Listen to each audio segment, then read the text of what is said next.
This is the second class in the series, Kibud Av V'Em.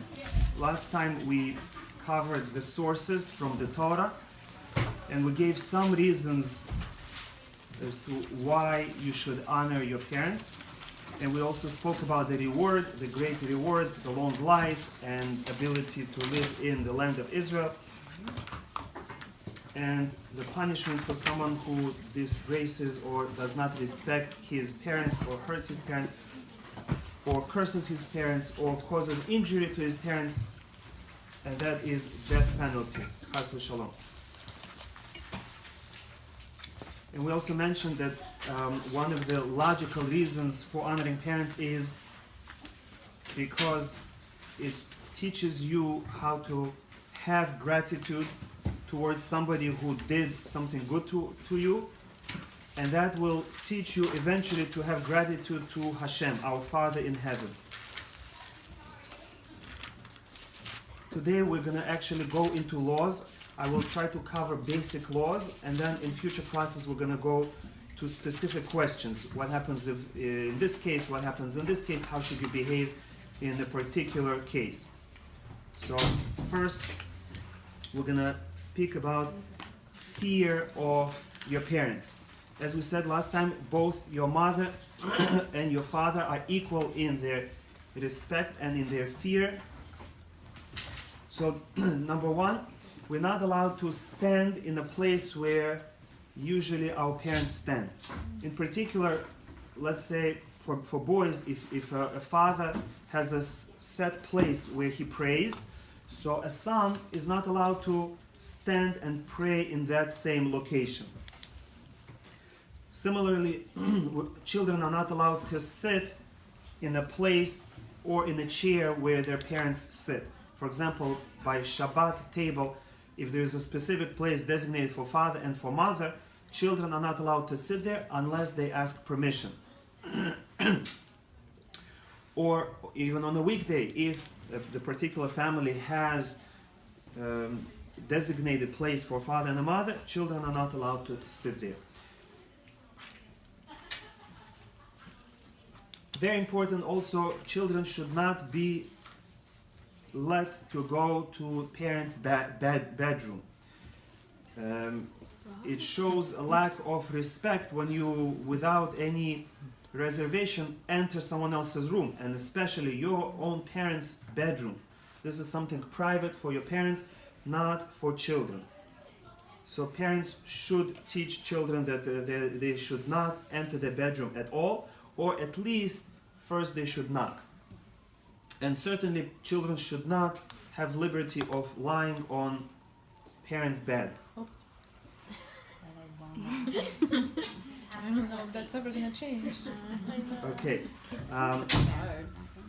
Now, also, when parents speak, children should not contradict them.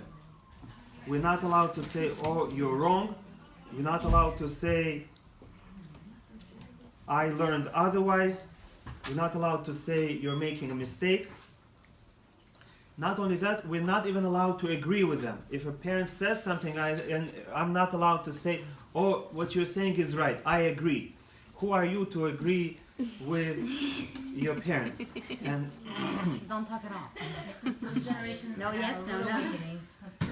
so we're not allowed to disapprove them, and not even allowed to approve them. Wait, so can we teach them something? Like, oh, maybe you should do like this, maybe you should do that. Like, does that apply to any of these? What if a parent makes a mistake? So what you're supposed to say, just by the way, in my class we learned like this, without any connection to the statement, without saying what you said is wrong because what I learned is different, but rather, if your father or mother themselves know the laws and maybe they themselves taught you, so then you can say, "My mother, my father, I remember you told me this and this," without saying that you're wrong, but just reminding them of what they taught you. Or, by the way, you say, "We learned in the class like this, making it look like that you didn't even notice what they said, just you're sharing information.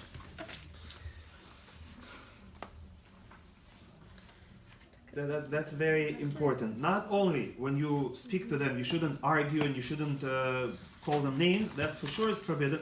But even saying that you disagree is also not allowed. Even if you're not speaking to them, let's say your father said something, and you turn to your sibling, and you say, "Yes, my father is right." Cannot confirm their words in front of them, even to another person. The next one is very important, and that is, yes, this is halacha, and that is not to call your parents by their first name.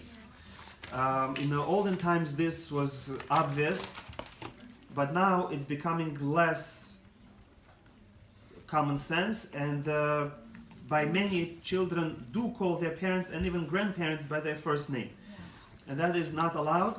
But wait, sometimes that's how you refer to. You have a grandma this and grandma that. Yeah, if you preface it with a title, that's okay.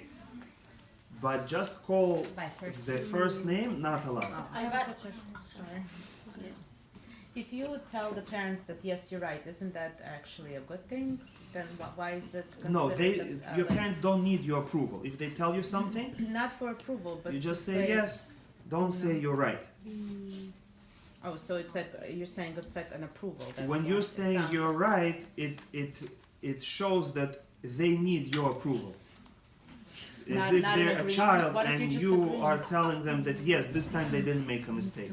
Can I just say something? It's like nowadays we live in a society where everything is like the children are more like teaching the parents, and everything's like vice versa.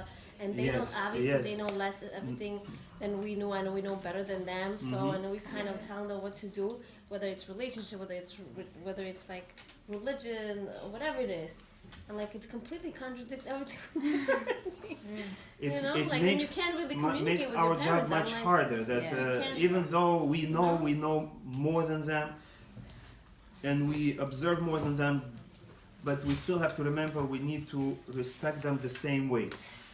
Even though they know less than us, whether it's English or computers or religion, we still have to respect them the same way. And when we try to teach them, it has to be very, very politely, with a lot of respect. So Yes. we're saying that you're not allowed to like confirm in front of someone else. You're allowed to confirm it later, but also Yes, if not you're in front confident- of the parent, not to their face, and not to someone else in front of them. But at a later time, if you want to discuss it with your sibling, that's okay. So along those lines, if you're alone with your parents, are you allowed to agree? Or No, even if you're alone with your parent, as long as it's in front of your parent, you cannot agree or disagree. Yes. Could you sit in their chair or like go into their bedroom if they're not there, or no? If the parent is not in the room and other relatives are not in the room or strangers, then you can sit in their chair. But if other people are present or the parent is present, you have to ask permission first. If they give you permission, you can sit. And what Yes. about the bedroom? Could you like go into their bedroom if If they give you permission, yes. Also, sometimes a couple visits their parents and the parents are either away and they tell them use our bedroom. So even though that's not ideal, but it's permissible. Or they come and they have a lot of children and the parents say use our bedroom with all your children and we're gonna take a small room. It's also not ideal, but since they give you permission, it's permissible. Yes. When it comes to like food, let's say, you like to give a compliment to your mom for like cooking it, is that considered approval or? No, that's okay. If you want to give them a compliment, what they did, you can express. Okay. But again, you have to say it carefully, more as a thank you, and not that I approve how you cook. You're a good cook. Something is happening. Rabbi, what if either your in-laws or your parents are not respectful to their child? How do you address the issue in terms of like not speaking like this in front of the children, or just You be mean as a respectful? parent and they're talking to their grandchild, No, as Your a parent talking to the child. and you're the child or your sibling? It's either me or the in-laws talking to their child, you know. How Yeah. do you address in front of the kids. So like If you you're putting the disagree father with their down. parenting, Fine. exactly. Or the mother down. Yes. So that, So how do you Reprimand the father, so please don't talk like And that. be- in front of yeah. my kids, kind of. That's not respectful. exactly? So- Because it's also not respectful to tell your parent or right. your in-laws. It's very risky. If Especially if it's the in-laws. the question is, what if your parents actually do something wrong, right? You're not allowed to rebuke them. You have to find a nice way. For example, if they say something hurtful, you can say, "It hurts me when I hear such words." Instead of saying, "You're not allowed to speak to me like that," you just say, "It hurts me to hear such words." Very like But third they party. don't understand. Like, it's Yeah. not like it's gonna be them. So if they don't understand, you repeat it again and again, and then you say, when Мне you неприятно, чего так сказали. yes, you can say that, and then Да, I guess so. you don't have to be a victim. If a parent is abusive parent, you don't have to be next to them. You are allowed to say, it hurts me to come here, and I'm not able to come here. I respect you, I love you, but I cannot come here because it hurts me. And hopefully through that they'll understand.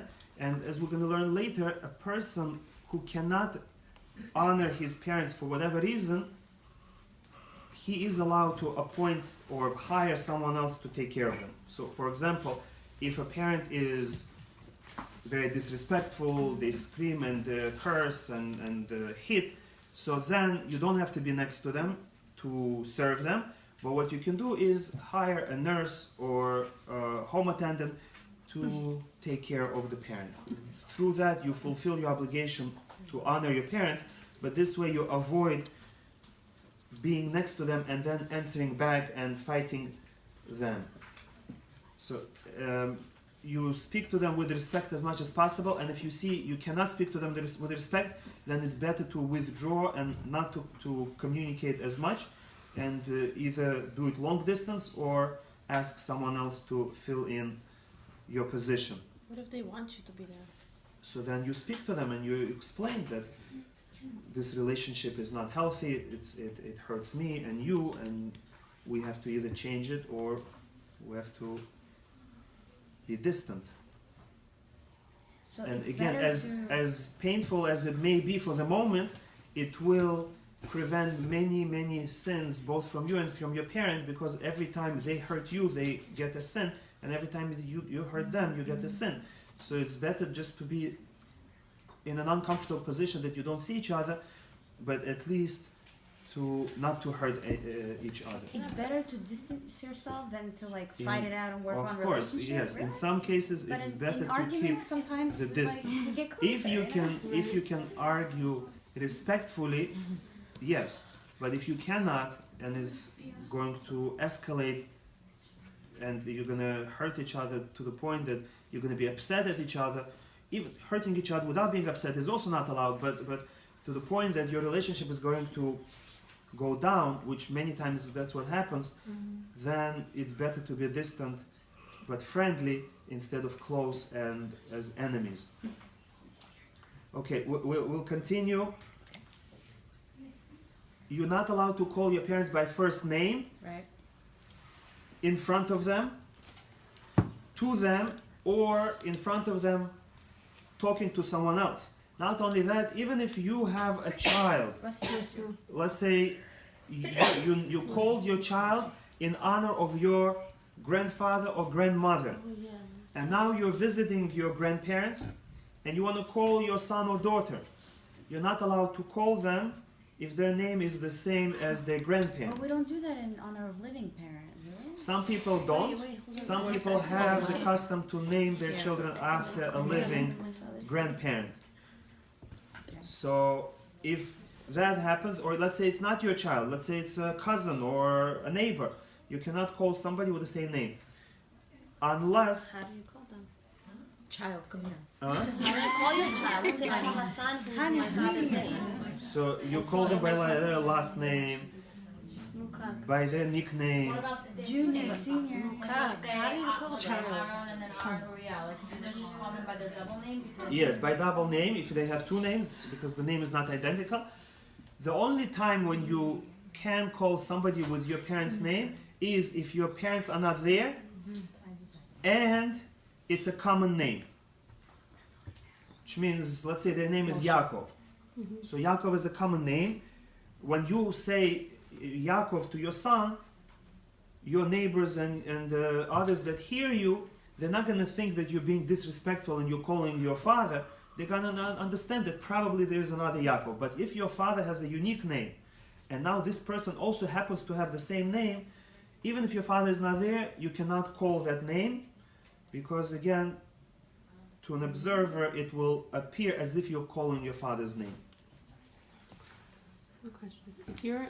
If you said that you can't address your parents even if you're introducing your parent to someone. So how do you go about hi, this is my mother? But that's it. And let you let Her name it. Oh, and she That's has to it. say her You name. should not say the name. Should Yes. not say that? Should not. But why is, I want to know why. I want to know why you can't introduce them. How is it You know, disrespectful if you introduce someone? in America, it doesn't make sense. Why is it disrespectful? The opposite. When you call someone by their first name, they like it. You should. No, repeat when it you 10 introduce times. someone, like I'm saying, Yes, I understand saying to your parent But by for the first example, name. coming from the former Soviet Union, in school, for example, it was highly disrespectful to call your teacher by the first name. Yeah. Not only you had to either use last name, but if you dare to use their first name, you have to use their father's name as well. Отчество. Otherwise it's very disrespectful. Why? That's how it is. This is polite and it's understandable. They're your peer. Right, they're not on your level. You either have to use a title or just my mother, my father. Yes. If the only purpose of like not saying your parent's name in the same room as your kid that has the same name is so other people wouldn't think that you're disrespectful, but like in this day and age, like somebody would like know you and like know that you wouldn't do that kind of situation. Like, Yeah, isn't that, like, doesn't matter. Again, we try not to make rules too specific, because then it becomes so difficult that you cannot fulfill them. So we make a general rule, and even if sometimes it doesn't apply, we still keep it. It just makes life easier like that. Many times people themselves said it's better to be more strict and universal rule than here like this and there like that. And then it's much easier to make a mistake. I have a question. There's a specific example, like of people that I know, where they're a younger couple and the father, like they have, let's say, a 6-year-old son, and ever since his son was young, the father told him to call him by his first name. Yes, So what does that that's do, like, wrong. A parent should not tell his child to call them by their first name. so but now that he does, is it like the child's fault almost? Well, when the child grows up and learns these laws, he should stop. I have the same issue. My son like calls his grandfather by his first name, and I keep telling him you cannot do that. And the grandfather's okay with it. Ironically, he wanted my husband to always call him Lovely, but like he called him Lovely, okay, like respectful way. And he's calling him by his first name, and I'm constantly telling him it's not appropriate. But he's little, so my father says, don't worry, he's gonna understand one day. He's only 3 now. Right, that's okay. When Yeah, you're talking like- about young, Like that very was young so children, weird. and they're not doing it to show disrespect because of chutzpah, but rather they're doing it because they don't understand the difference, you can be lenient. You can remind them, Just keep reminding them. but you don't have to punish them or Right. anything like that. Just be patient until they grow up. But if you notice that they're doing it on purpose because they know it hurts you and they know it's improper, then you can already give them consequence. Yes. Does that apply to if your mother remarried? Does that apply to? Yes, we say that as long as your parent is alive, you have to honor your stepfather or mother. Basically, if your father or mother remarried, you have to honor them as long as your parent is alive, because by this you're honoring your parent. But what would you call? You don't call them father. How do you address that? Oh, you're saying specifically this? No, the other rules of respect apply to your step parent. If there is any other way you can call them except for their first name, use that. But if not, it's not as strict. You can call them by their first name. If they let. If they're older than you and they prefer you call them by something else, then you have to follow that. Yes. What about in-laws? Can you call them by first name? But what do you call? Even what if you don't wanna without call the them mom and halacha, dad? it's just not proper to call your in-laws by their In first America, name. everyone calls Yeah, their still. in-laws What do in you the first use? name. I mean, in Bukharian we have That's what you say. But we what have if you don't want titles. to call them mom and dad? Huh? If you don't want, Yes. yeah. In In Shalom Bukharian we have titles. Just go with Yeah, it. what- For 6 Uh, years, I still in- don't call them mom and dad. What? I can't. How do you call your mother-in-law in Bukharian? So that's it. And how do you call your father-in-law? Do that. Come on, Rabbi. Why not? Everybody Come does on, it. No, but Rabbi. like, What? Who's gonna call what if we don't Ochavo? speak the language? No, it's My Refa. mother-in-law's Ashkenaz, and they don't go by that. Like, they don't go by mom or pop. They just go by their name. Like, they don't want them. So some people then are Yeah, forced so how to does not that call work? them by their name. They just say I you. do.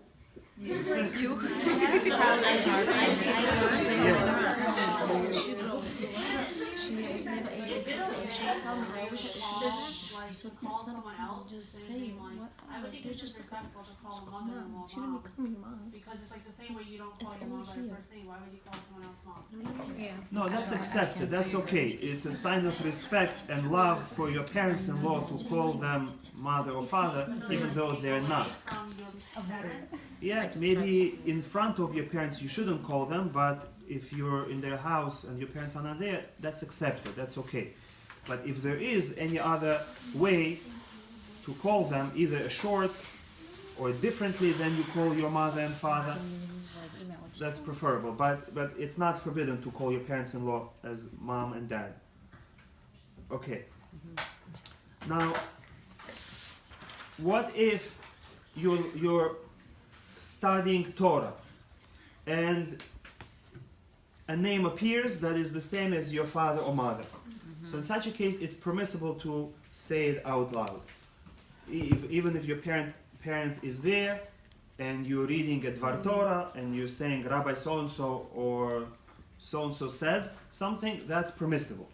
Or if you're praying or saying Tehillim and a name appears like your father or mother, let's say Yaakov, Abraham, Yitzhak, you're allowed to say it even out loud. I'm sorry, you just mentioned Tehillim, so I have this question in my mind. When we are, let's say either for ourselves or maybe like for a sibling. So let's say if we're davening for a sibling, we say the sibling's name, Ben or Bat, and then we say Ima, right? If we're talking about our own mother, and then we say the mother's name. That's what because we can't just say like in my case it would be like Avril, Ben, Leah. I can't say Leah. I'd say Ima Leah, no? Or am I wrong When you about praying this? for yourself? No, if I'm praying for a sibling, I can't say my mother's name like that, right? Or am I wrong about this? When you say a title, it's permitted. For example, if a man is called to Torah and they ask him what's your name, so he is allowed to say his name, son, and his father's name. That's permissible because he's not calling his father's name, he's referring to himself, son of so-and-so. That's okay. Some people make it a little better and they add, let's say, rabbi. So-and-so, son of Rabbi so-and-so. Right. And this way they give a title. Or you can say Avi, Umori, or you can say Imi. Not Ima, but Imi, because Imi means my mother. Oh, okay. And so I wanted to ask, does that apply, so it's Imi and Avi, you said? Yeah, Imi and Avi. And so does that apply to the in-laws as well? If, let's say you're davening, No, davening for for my in-laws- husband, do I Yeah, it's no, just if considered it's like my not mother in now? front of them, you can mention their name. Also, important thing, if your parent gives you permission to call your child, their grandchild, by their name, Right. That's it. then it's permissible. So if you have a child, same name as your father or mother, you ask your father or mother for permission that can I call them out loud even if you're there, and they say yes, then you're allowed. Okay. Now, important thing to remember is that even after passing of your father and mother, the laws of fear and respect still apply. And therefore, even if your father or mother are not alive anymore, you still cannot disrespect them with words, even though they're not there and not alive. Still, you have to speak about them with respect. So again, you cannot call them by their name. You have to say, my mother so and so, my father so and so. These are briefly the laws of fear. Now we're going to talk about laws of honoring your parents. Just to go back, so you can say your name then or by your parent, or you Yes, can? you can. Okay, you can. So what if you disagree with something that your parent does when you're discussing with your husband? Are you not allowed to do that? You're allowed to do that. Or you're Yes, yeah, in a respectful way, remembering the laws of Lashon Hara, knowing that it's for constructive purpose, trying to resolve the issue, not just speaking badly about someone. If you're just venting. Or if you cannot handle it and you need to vent, then it's also permitted. But your husband then has to remember that he cannot trust you.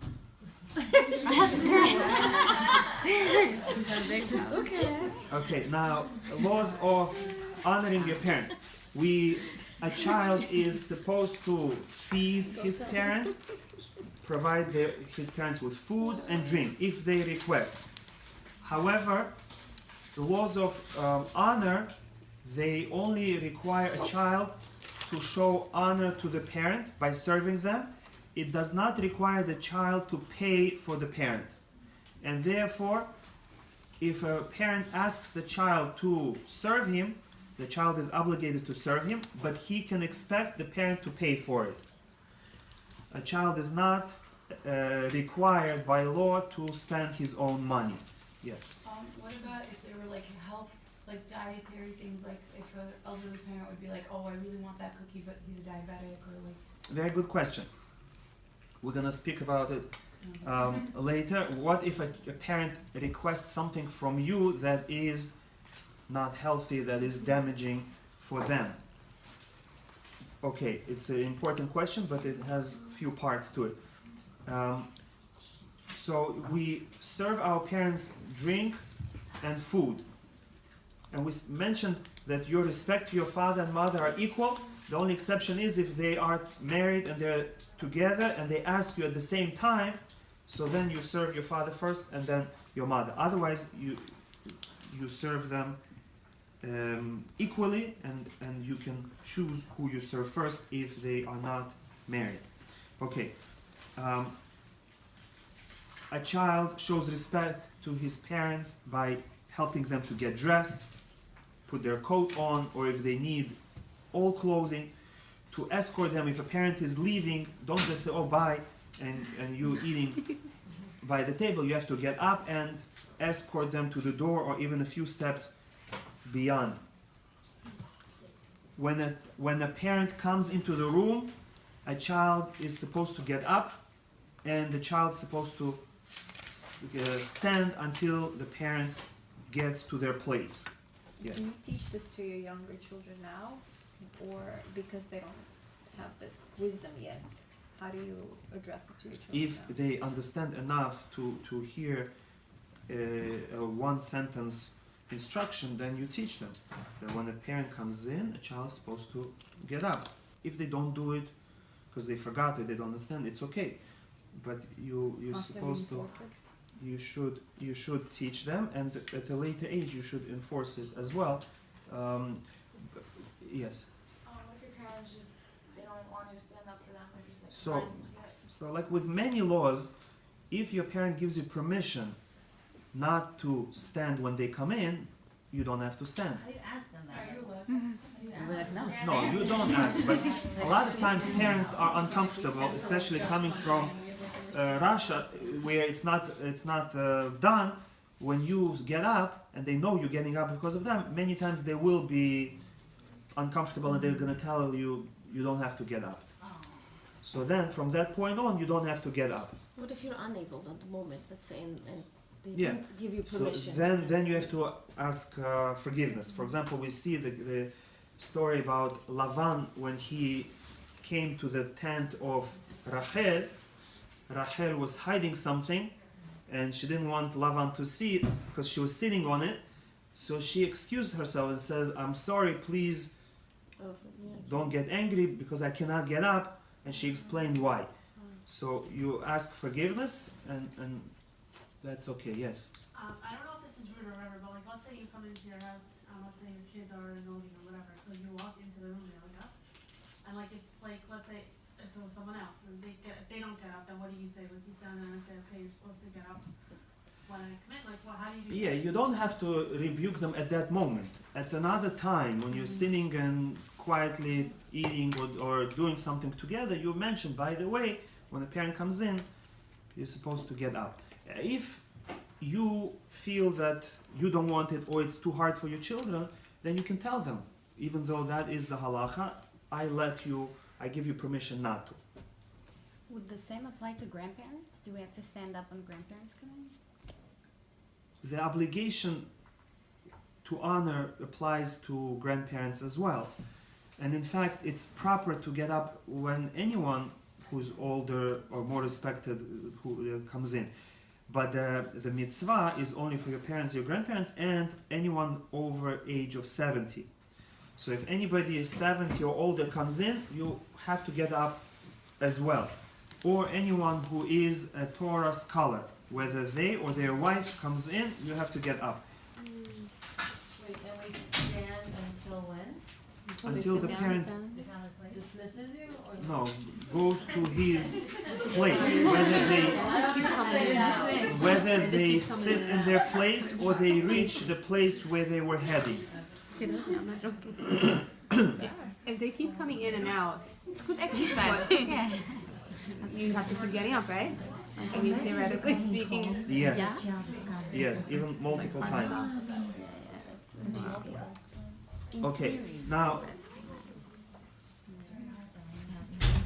So this is only when they come in? When they come in and when they are leaving, you have to get up and escort them.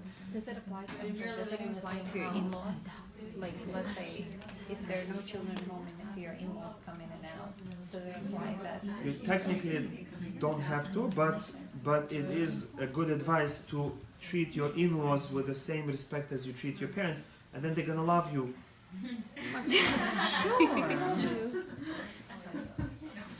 Yes. It's a good role modeling for your kids and to teach them this way. You wouldn't be getting up until they leave somewhere and come back, right? If they're constantly next to you, yeah.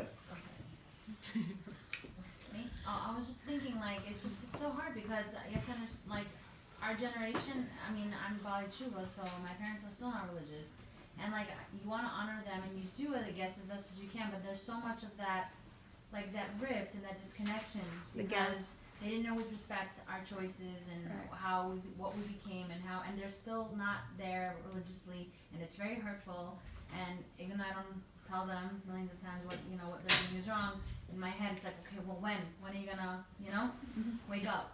And that causes a big rift, like you said, like that when they're not, God forbid, abusive, but there's that form of like they still think that they're right. Degrading, it's still degrading. And it's very hard to be like, okay, like lovey-dovey, and yeah, it's all peaches and cream when it's my own kids, because I think that I work so hard on myself and I'm still not anywhere where I want to be, but I'm giving them those values.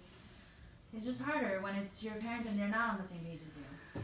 Yes, I agree. It's much harder, but the obligation still stays the same, and you should just tell yourself that by me behaving this way, they will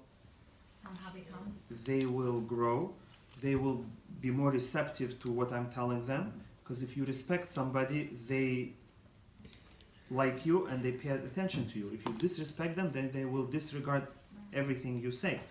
So it's an investment. First of all, it's your obligation, but second of all, it's an investment that slowly your relationship will improve.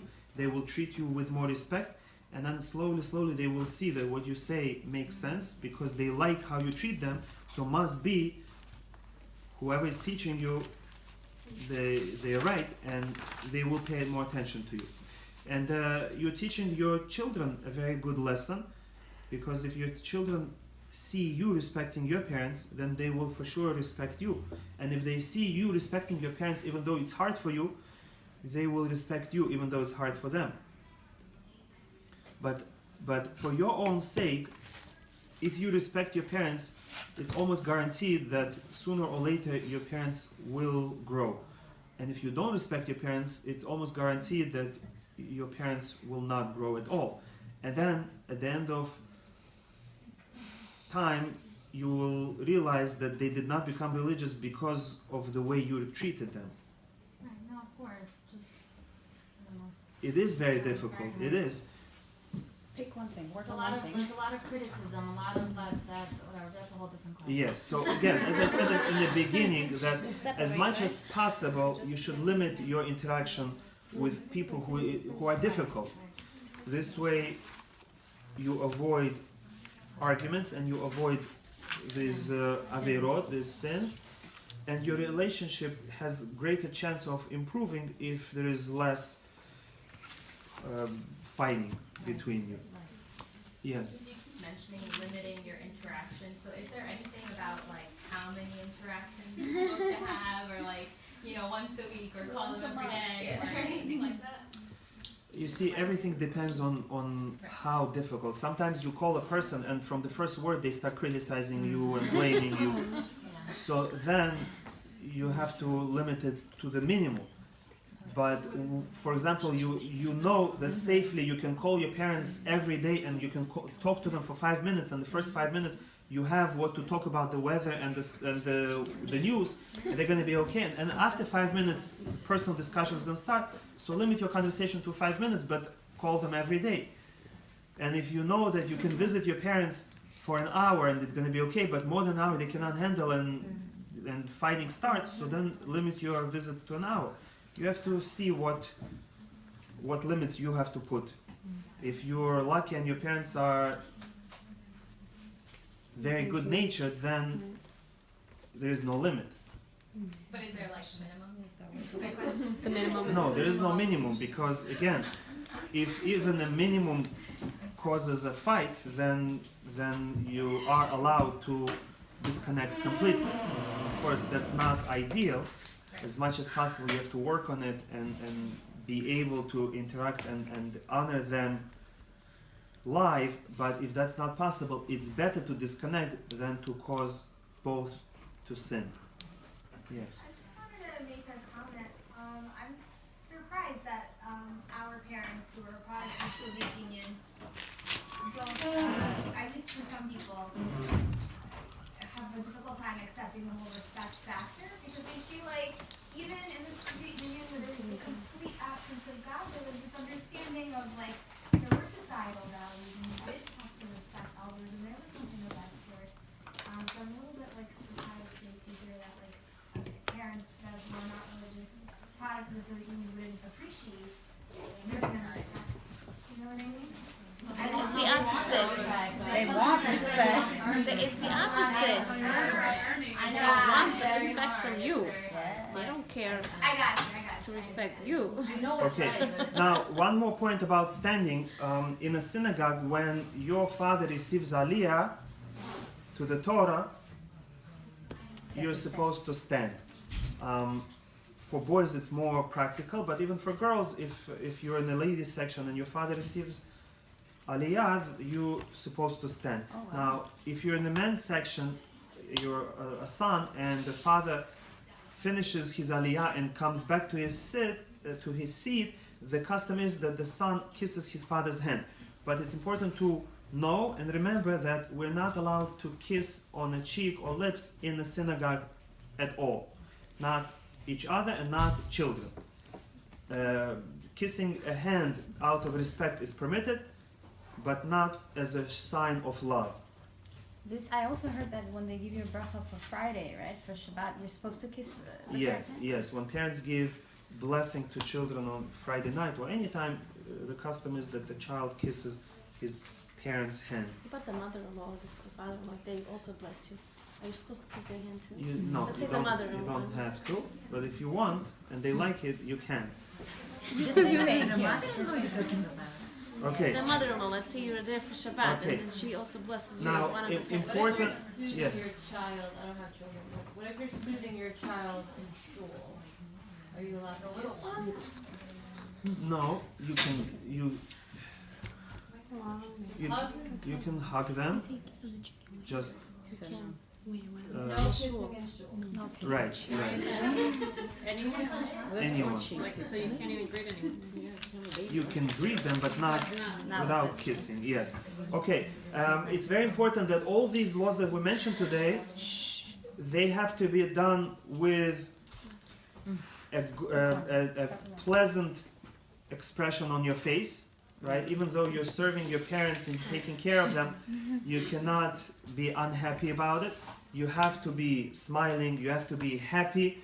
You have to do it quickly, not showing that you don't want to do it. You have to do it with alacrity, with love.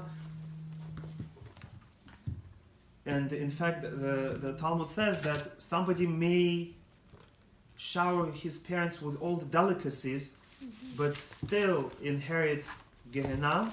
And somebody might be giving his parents bare minimum and force his parents to work hard labor and still be doing the proper thing.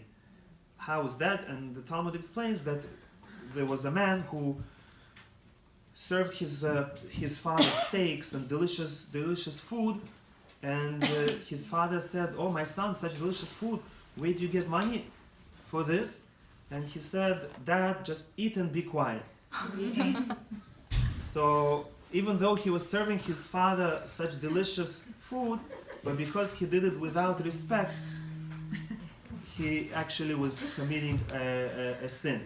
Whereas there was another case where the government said that anyone who is not working, they're gonna kill. So the son came home and he said, "Dad, the police is coming to check if anybody is not able to work, they're gonna kill, so come stand behind the cow and start plowing." And he forced his old father to plow, but thereby he saved him from death. And even though he was forcing his father to work, but this was the proper thing to do.